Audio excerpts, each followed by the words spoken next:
Salut tout le monde et bienvenue dans cette nouvelle vidéo. Aujourd'hui, on traite du sujet de la modélisation procédurale sur Houdini. Pour se donner une petite idée de ce qu'on peut faire avec le procédural et connaître l'étendue de son potentiel, regardons ensemble une vidéo de SideFX pour nous faire une idée.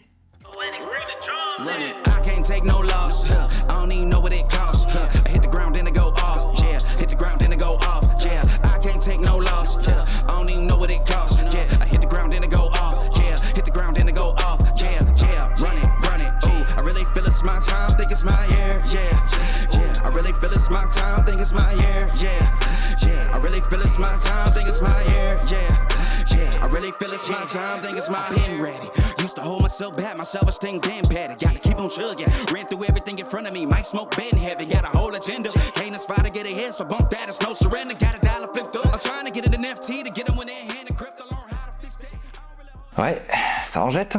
Grâce au procédural, on peut créer des modèles qui s'adaptent et peuvent évoluer en fonction de l'environnement ou des règles que l'on aura prédéfinies à la base. Ce processus offre une possibilité de création qui est quasiment infinie et qui le rend indispensable dans l'industrie du film et du jeu vidéo.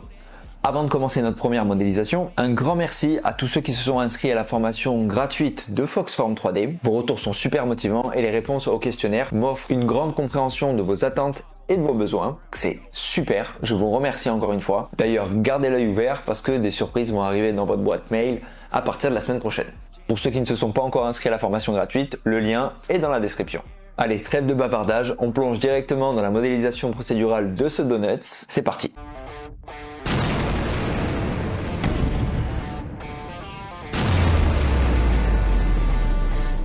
Donc, on va commencer par créer une géométrie toute vide, avec rien à l'intérieur. On pourrait éventuellement commencer par un torus, mais on va le créer à l'intérieur directement.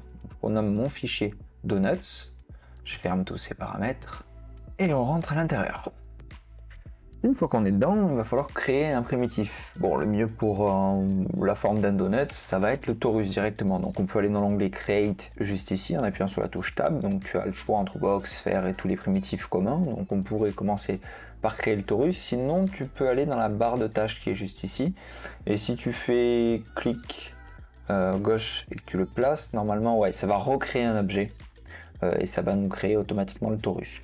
C'est pas ce que je veux le créer directement à l'intérieur dans le SOP, donc on peut taper torus juste ici et il va se créer au centre de l'univers par défaut avec les coordonnées 0, 0, 0 partout. Donc ce torus, ce qu'il va falloir faire pour donner un petit peu une forme naturelle au donut, c'est lui déformer un peu la géométrie pour que ça soit un peu moins linéaire. La topologie c'est pas grave, on pourra la changer à n'importe quel moment quand on le veut, c'est le principe du procédural. Donc on va le laisser pour le moment. Si on aura besoin de le changer, on le fera plus tard. Donc, ce qu'on peut faire, c'est pour déformer la géométrie, c'est utiliser un noise, tout simplement. En gros, le noise va avoir des valeurs et on va ajouter cette valeur à la position courante de chacun des points. Pour pouvoir utiliser un noise, on a plusieurs manières dans Houdini. Si tu tapes juste noise, tu vas voir que tu as beaucoup de fonctions de noise. Souvent, c'est les mêmes qui sont réutilisées, mais dans des états différents. On va pouvoir utiliser des noise pour les sign distance field, pour les smokes, pour la position des points, mais pour quasiment tout ce qu'on veut. À partir du moment où on va pouvoir créer un attribut, on va pouvoir utiliser un noise pour modifier cet attribut. Donc en l'occurrence, nous, ce qu'on va vouloir modifier, c'est la position de nos points. La position dans Houdini, c'est un attribut. Je reviendrai sûrement plus tard dans ces notions un peu plus complexes, mais concrètement, ce qu'on va vouloir faire, c'est utiliser un noise pour déformer nos points. Donc, il y a un node qui est déjà préconstruit pour ça. On pourrait très bien utiliser le attribute noise, qui est juste ici. Au lieu de venir changer la couleur de notre torus, là c'est l'attribut qu'on est en train de modifier, l'attribut CD c'est l'attribut de couleur. Nous, ce qu'on voudrait faire, c'est changer ce vecteur pour modifier la position de nos points. Donc on pourrait faire P, et automatiquement on aurait le noise qui viendrait s'appliquer, s'ajouter à la position courante de chacun des points. Bon, il y a des réglages à faire pour que ça soit correct, par exemple le 0 centré pour que le noise parte au centre de l'univers et non pas en ajout. On pourrait gérer l'amplitude et la fréquence de ce noise. Il y a un node qui est déjà préconstruit qui s'appelle le node, si j'arrive à l'écrire, Mountain, qui lui est aussi un attribut de noise. C'est exactement les mêmes nodes, hein, les deux, hein. C'est exactement pareil. Sauf que lui, c'est un preset, il a été renommé différemment, il a été renommé en Mountain, les deux existent, on peut y accéder aux deux, mais les deux font exactement la même chose, sauf que lui est déjà préconfiguré pour nous modifier la position de chacun de nos points sur la base des normales. Ok, donc il va s'aider du vecteur de normal de nos points pour déformer ou en tout cas changer la position de nos points. Donc on va utiliser celui-ci. On va réduire un petit peu l'amplitude pour pas que ça soit trop exact. Et on va grossir un petit peu la fréquence, que ça soit répété, que le noise soit répété moins souvent. Ça va éviter d'avoir plein de petits morceaux qui vont être le pattern ne va pas se répéter trop souvent. Il va se répéter de moins en moins. Plus l'élément est gros, plus le pattern sera large, ce qui va nous permettre de déformer un petit peu avant, après notre torus. Ok, ça va donner une forme un peu plus organique. Avec ça, on pourrait subdiviser. D'ailleurs, il va nous aider, se subdiviser à prendre le shape que l'on veut de notre donut. Donc on peut bien évidemment toujours changer le radius de notre torus.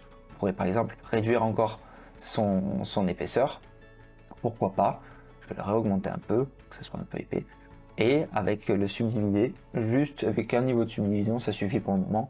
On va pouvoir ajuster soit l'amplitude de notre noise, soit sa fréquence pour avoir le look que l'on souhaite. Ok, bon, c'est pas très important ça, c'est pas l'élément central de l'effet, mais c'est bien d'avoir quelque chose d'un peu plus organique dès le début. En tout cas, c'est ce qui va nous permettre d'avoir notre base shape. Juste en dessous du noise, je vais mettre un match size qui va me permettre de conformer le minimum de cet objet sur le centre de l'univers, sur l'axe Y. Donc voilà, je fais le match size, je positionne l'axe Y sur le minimum de la bounding box de l'objet, au moins de mon objet. Si je me mets en front view, voilà, on voit que notre objet, son minimum, il est conformé au minimum de l'environnement en 3D, en tout cas sur l'axe Y. Donc là, je commence déjà à avoir ma base shape. Donc ce qu'on va pouvoir faire, c'est commencer à aller créer le sucre glace qui est dessus. Okay, donc dans l'idéal, il faudrait que je vienne découper cette partie-là, une certaine partie au-dessus, pour commencer à travailler de manière procédurale toujours mon sucre glace. Pourquoi je dis procédural? Parce que j'aurai toujours la possibilité de venir sélectionner à la main mes objets et dire ok, ce que j'aimerais c'est prendre juste ces primitifs-là, créer un blast, et automatiquement le node va se créer, même si je l'ai fait dans le viewport, il va me sélectionner les primitifs que j'ai pris dans le viewport, et il va me les mettre dans cette cellule, et il va me les supprimer. Je pourrais faire delete non selected et commencer à partir de là mon travail. Sauf que si je fais ça et que je décide de changer la topologie, à un moment donné, on ne sait pas pourquoi, eh bien on risque d'avoir un problème, étant donné que le numéro des primitifs va forcément changer, parce que j'en aurai plus ou moins, donc tout l'ordre va changer, et ça va complètement nous dégommer. On le voit ici, si je change la topologie, on voit que tout se décale, l'effet est intéressant, néanmoins c'est pas du tout ce qu'on veut, parce que ça va nous détruire notre setup, d'accord? Donc on veut pas ça, on va pas le faire de manière manuelle, c'est toute la difficulté de Houdini, je l'ai dit en introduction. Il va falloir tout réfléchir les setups de manière procédurale pour qu'en fait ça soit l'ordinateur qui sache automatiquement quoi faire sous certaines conditions. C'est le plus gros challenge du logiciel. Donc une fois qu'on a ça en tête, on a juste qu'à explorer les outils. Donc l'un des outils qui est indispensable pour pouvoir sélectionner certaines parties, c'est le clip. Le clip, il va nous permettre, en fonction d'un axe, si je le sélectionne et que j'appuie sur la touche Entrée au-dessus du viewport, je vais avoir justement cet axe qui va me permettre de couper ma géométrie en fonction de l'axe que je lui aurais donné, en tout cas de la direction que je lui aurais donné juste ici. Donc là, c'est l'axe X, Y et Z. Le setup, par défaut, il est configuré pour être en Y positif, donc ça veut dire vers le haut, d'accord? Ce qui veut dire que tout ce qui sera, on le voit ici, en dessous de ce plan, va être supprimé. Donc ça veut dire que si la distance qui elle est à 0, elle est au centre de l'univers pour le moment, si je la déplace et que je la monte, eh bien je vais commencer à supprimer tous les primitifs qui sont en dessous de ce plan. Donc c'est super, c'est procédural et ça va me permettre en fait, même si je change ma topologie, de garder quand même toujours cette coupe automatique en dessous de ce niveau de distance. Ok ? Donc à partir de là, c'est super, on va pouvoir commencer à travailler notre sucre glace. L'idée va être que on essaye de venir récupérer tous les points qui ne partagent pas d'arête. Donc on voit ceux-là ne partagent plus aucune arête avec en dessous, parce qu'il n'y a plus rien. Par contre ceux du dessus, oui. On voit qu'ils partagent des arêtes là. En tout cas, ces vertices ici partagent plein d'arêtes. Donc, ce qu'on va faire, c'est qu'on va essayer de grouper avec cette méthode. Et heureusement pour nous, il y a dans le node groupe une méthode déjà préconstruite qui nous permet de venir sélectionner des points, des arêtes ou des primitifs, comme tu veux, sous la base de cette méthode. Donc, on va dans l'onglet Edge, on désactive le base group, on active donc Include by Edge, et on vient dans Unshared Edges. Là, il va automatiquement détecter les arêtes qui ne sont pas partagées et il va nous les grouper. On voit que là, c'est mis en surbrillant, ça veut dire qu'ils sont dans le groupe, ces points. Il faut bien évidemment sélectionner le node pour pouvoir le visualiser et de temps en temps appuyer sur Entrée au-dessus. Donc une fois qu'on a ça, on va juste venir sélectionner les points, on ne va pas sélectionner les primitifs et on voit que ça nous sélectionne juste les points à la limite. Donc ça, c'est super parce que grâce à ça, maintenant, on va pouvoir travailler uniquement sur ce groupe. On a isolé, ça va faire office de masque, on a isolé ces certains points pour pouvoir les travailler. Donc ce qu'on va faire, c'est qu'on va utiliser exactement la même chose. On va utiliser le node Mountain, j'oublie à chaque fois le N, et ce node Mountain, on voit que quand on l'active, ça fait exactement la même chose que tout à l'heure, ça déforme notre topologie grâce au noise, sauf que cette fois-ci, au lieu de le laisser sur toute la surface, on va y dire non, tu n'agis uniquement que sur le groupe 1. Donc là, c'est super. Si on augmente l'amplitude de manière drastique, on voit qu'il n'y a que les points qui sont sélectionnés dans le groupe qui, eux, sont modifiés. Donc ça, c'est super cool. Autre paramètre intéressant, c'est que on a accès à tous les axes de ce noise. En gros, lui, il agit sur les 3 axes en même temps. Nous, ce qu'on veut, c'est pouvoir créer comme cette coulure le long du donut. Donc ce qu'on va faire, c'est qu'on va activer uniquement l'axe Y et on va désactiver X et Z. De cette manière-là, notre noise va soit monter, soit descendre. D'accord ? Si j'augmente l'amplitude, qu'importe la fréquence de mon noise, c'est pareil, ça va juste être le nombre de fois que le noise va être répété. On voit que soit ça monte, soit ça descend, sur la base de la valeur de ce noise. Okay. Là, on voit que la range de ce noise, donc pas son amplitude, mais la distance, ça veut dire qu'il peut aller soit en négatif, soit en positif. D'accord ? Il est en 0 centré. Nous, ce qu'on veut, c'est que ça aille que en négatif. On aimerait que ça parte que vers le bas. Donc on va venir ici sélectionner négatif, et au moins, étant donné que j'ai conformé mon objet au-dessus de l'axe Y, un Y positif, en théorie, quand je fais mon attribut de noise et que je le positionne en négative, toutes les valeurs vont partir vers le bas. Okay ? Donc ça, c'est très intéressant parce qu'en fait, ça va nous permettre de venir donner et de casser un petit peu ce côté linéaire qu'il y avait juste avant, et au moins on va pouvoir, grâce à ce noise, gérer notre déplacement vers le bas des objets. On pourrait le faire autrement, hein. Il y a plein d'autres manières de le faire qu'avec un attribut noise, mais concrètement ça marche très bien comme ça. Donc on va pas s'en priver, on va de suite en dessous venir créer un subdivisé. Ça va nous permettre en fait de donner un peu plus de matière à notre géométrie, et surtout adoucir un peu les angles. Plus j'augmente ça, plus je vais adoucir les côtés de mon sucre glace. Donc l'idée maintenant serait que quand je target ma topologie initiale, l'idée serait que le shape qu'on vient de faire, la crème glacée, épouse parfaitement le contour du donut. Et là on le voit que c'est pas du tout le cas, notre topologie pénètre à l'intérieur. Donc pour ça on a un node qui est très utile qui s'appelle le Ray SOP, qui va nous permettre en fait de faire un lancer de rayon et de venir, si tu regardes le logo, c'est clairement ça, on a un plan plat, on va le reprojeter sur le cylindre, et bien c'est un peu la même logique. Pour ça il faut qu'il y ait un petit peu de distance quand même pour que le lancer de rayon fonctionne correctement. Normalement il fonctionne, mais pour obtenir le résultat qu'on veut, ce qu'on va faire, c'est qu'on va venir reculer un petit peu la géométrie grâce au node qui s'appelle pic. Lui, si tu regardes un petit peu l'icône, il va permettre de pousser chacun des points dans la direction des normales. Chaque objet, pour être display correctement dans le viewport, a des normales, d'accord ? Ces normales, elles pointent vers l'extérieur. Et bien le pic, ce qu'il va faire, c'est clairement ça. Si je désactive les normales, pour chaque point, il va les pousser vers l'extérieur, d'accord ? Ce qui va permettre d'une certaine manière de gonfler un petit peu la topologie. Si je sélectionnais juste un point, et que j'appuie sur Entrée, je pourrais juste faire un pic sur ce point-là, et on verrait qu'il partirait dans la direction de ces normales. Là, c'est pas le cas, on va pas le faire comme ça. On pourrait même le faire en soft pic, pour que l'exemple soit plus concret. Il est cool aussi celui-ci, on pourrait sélectionner juste un point, on le sélectionne, et on voit que là on a un radius qui est contrôlé par ce soft radius ici, que l'on peut avoir dans le viewport si on veut, et la distance de notre pic qu'on pourrait, de manière procédurale, mais bon quand même attention, si on sélectionne le polygone en dur comme ça dans le viewport, ça ne sera pas procédural à la seconde même où on va changer la topologie, donc ça ne marchera pas. Et voilà, on pourrait venir étendre ou réduire le radius de cette transformation. Donc on va le faire sur l'intégralité de la topologie. On voit que là ça n'a plus trop d'apparence. On va faire gaffe aux artefacts qu'éventuellement on va pouvoir avoir ici, vu qu'on a des plis qui se créent. On va le réduire un petit peu, pas besoin d'être aussi drastique. L'idée c'est que la topologie que l'on travaille ici sorte un petit peu, on voit que là on a quand même beaucoup de distance, sorte un petit peu du shape du torus. Donc on n'a pas besoin d'aller aussi haut, on va venir le réduire un peu, comme ça, voilà. On a un peu de distance, c'est très bien. Et l'idée c'est que maintenant on va commencer à faire l'opération pour reprojeter la matière directement sur notre torus.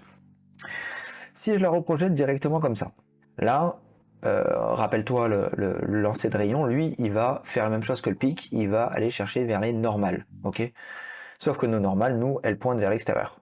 Et c'est pas une bonne chose, puisqu'à l'extérieur, il n'y a pas de matière, il n'y a pas de géométrie. Donc ce qu'on va faire, c'est qu'on va inverser le lancer de rayon, on va l'inverser, on va le faire partir à l'intérieur, et en faisant ça, il va trouver de la matière, et il va venir se conformer sur le torus. Si j'enlève le show guide qui est ici et le guide que j'ai mis en target, on voit bien que maintenant on passe de cet état là à celui-ci, on a un peu plus de curvatures qui sont en dessous. Donc là c'est déjà pas mal, ça commence à ressembler à quelque chose. On a juste un petit défaut qui est que notre topologie initiale est très basse en résolution, et lui, quand il va venir se conformer, lui qui est haute résolution, il va venir se conformer sur celui d'en dessous. Donc vu qu'on a beaucoup de points à conformer, eh bien ils vont prendre le shape exact de cette topologie.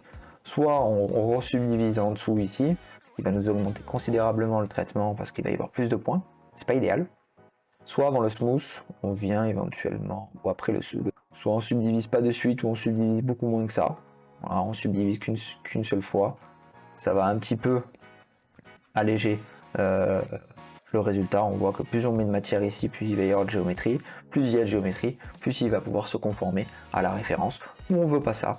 On subdivise une fois, on va avoir assez de matière pour avoir l'ondulation, c'est très bien, on l'a, c'est parfait. Et ce qu'on peut faire éventuellement après, ça sera resubdivisé pour avoir quelque chose de plus adouci. Ok. Donc là c'est pas mal, ça commence à ressembler à quelque chose, mais on pourrait le faire encore mieux que ça. Ce qu'on pourrait faire, c'est directement venir,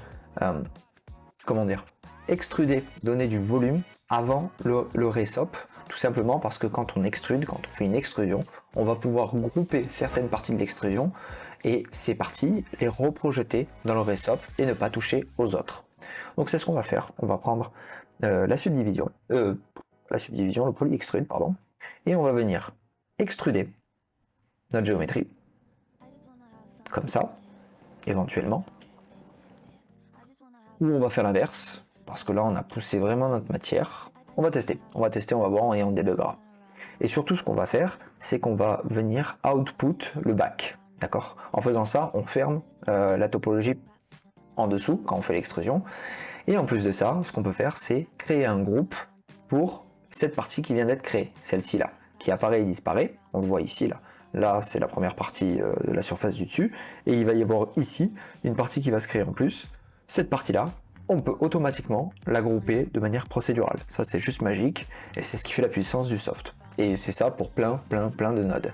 Donc en gros, à partir du moment où on a ça, ce qu'on peut tout simplement faire, c'est faire le lancer de rayon uniquement sur l'extrude back. Ce qui va permettre, il va sûrement falloir que je le mette en minimum distance. De cette manière-là, tout ce qui est à l'intérieur va venir se projeter sur le torus. Donc là c'est cool, l'extrusion qui s'est fait au-dessus, on n'y a pas touché. L'extrusion qui a été faite en dessous, elle, on est venu la conformer au torus, ce qui nous donne cette épaisseur. Qu'importe, hein, même si on réduit un petit peu l'extrusion, ça va quand même fonctionner. Et on va avoir quand même le gap qui va être comblé entre les deux parties ici, et ça va fonctionner correctement. Avant de clôturer cette vidéo, je tiens à remercier infiniment le premier support Foxform 3D sur Patreon. Ton soutien compte énormément pour nous et contribue à développer le